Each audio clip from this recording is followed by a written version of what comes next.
March 11, 1904, Youngstown Vindicator, Youngstown, Ohio. Ghost of Coatepec, fearsome apparition that haunts a village in Mexico. Directed its beholder to an ancient grave in the hills. Circle of skulls in tomb. Coatepec de Morelos, near Zitácuaro, in the state of Michoacán, Mexico, has always had a reputation for ghosts and spirits. There is not an inhabitant, man, woman, or child, who will not tell you confidently that he has seen one or more of the inhabitants of the air, or the streams, or the graves of the many dead that lie buried all about the village, for the place is a very old one.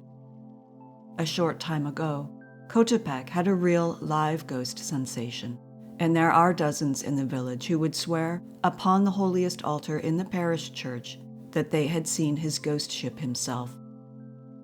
One could gather evidence enough in Coatepec in 10 minutes to satisfy the most skeptical of juries that ghosts actually do exist, and that, moreover, they take an interest in the affairs of humanity.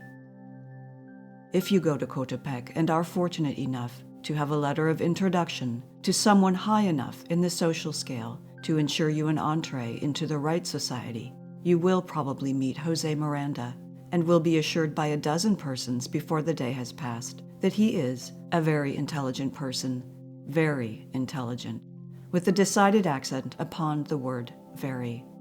Yet Jose Miranda was the man who not only saw the ghost, but secured proofs of its material existence, if a ghost can be said to have any material existence.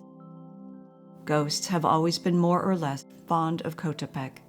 In early Aztec times, it was a place of great renown, being one of the several holy cities of Mexico, and the titular god of the place was Quetzalcoatl, the winged serpent god, and the city still bears his name, for Coatepec means the hill of the serpent, referring not to the animal, but the god. Thus, the people of Coatepec will gravely tell you that they and their ancestors away back beyond the memory of history have been favored with sights of ghosts and spirits and gods.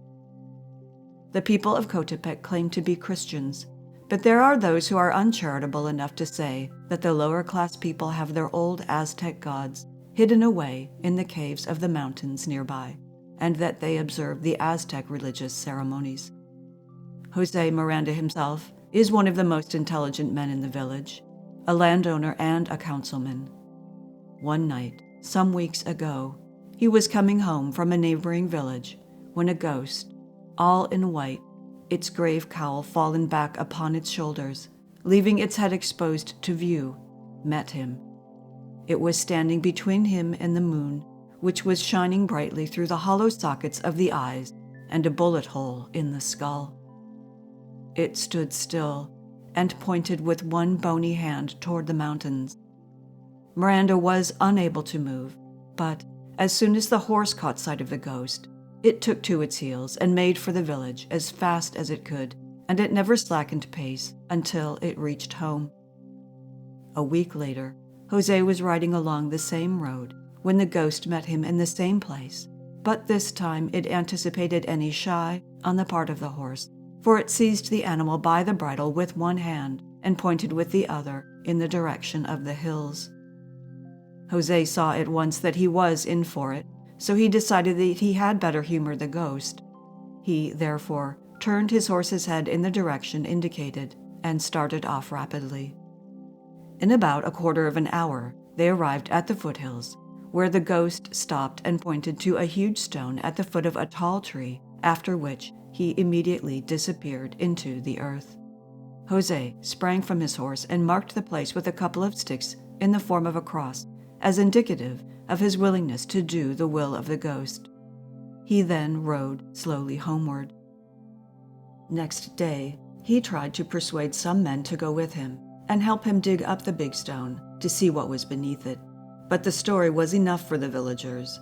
Everyone decided that he was ghost-haunted and that it was unwise to have anything to do with such a man. At the end of 2 weeks, however, he succeeded in persuading an Indian from a neighboring town and a Protestant missionary from Mexico City, who happened to be in Coatepec at the time, to accompany him. The 3 ghost hunters set out one night at midnight, armed with picks, spades, and crowbars.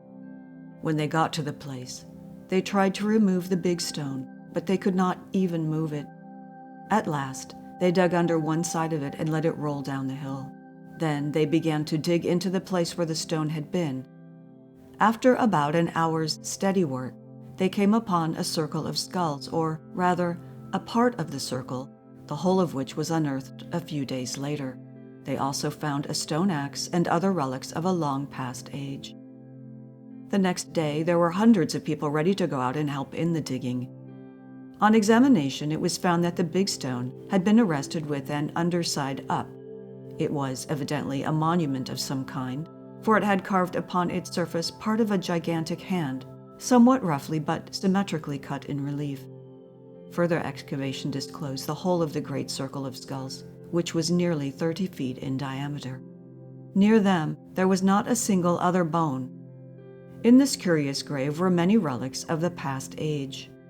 Among these were stone whistles, seashells, seed jugs, baked pottery, stone grinding and weaving tools, jade beads, and many beautifully worked images. These latter showed that this curious Golgotha must have belonged to a people of importance. In the grave were also found some stone slabs with ancient hieroglyphics, which evidently belonged to a people who lived in the country before the coming of the Aztecs.